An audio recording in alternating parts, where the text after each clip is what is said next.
Welcome back to the frog bath. It is straying algae season. Not going to be doing anything about that, but I do have some very sad news. Bit of a bummer this winter.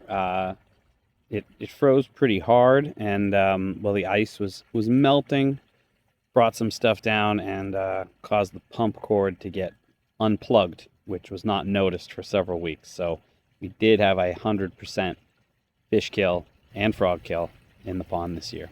But we can make some lemons out of this. We got a chore we can do with nobody alive in the pond to be bothered by it.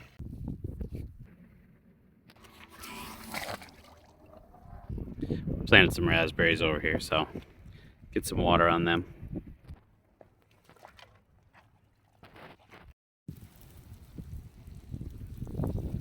So now we got these edge rocks out, and we've got it pumped down so that I got my intake bay on one side and my main pond on the other side, and the two are currently not mixing because the water is so low.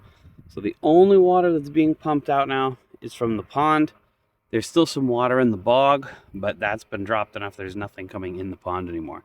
So now I can start the work to make this part deeper. You just have to peel up this part of the liner and get underneath there and dig it out a little bit more. One more thing to consider is that this side, the intake bay side, is still full of water. I'm going to dig out the cover to the pump chamber, and we're just going to take a look at that while we're here. All right, well, we're down to the cover. Let's see how it looks inside. Well, in this case, because we haven't been stirring up the pond while it's been on, we shut it to do the maintenance. You can see what's built up in there. You see the pump pretty clear. The water's nice and clear. So people try to tell you that you make an intake bay and it gets so disgusting and oh my God, it stinks. This doesn't smell at all, and that's 5 years and I haven't opened it up and it looks completely fine like the day I put it in. Is there a little sediment on the pipe? Sure.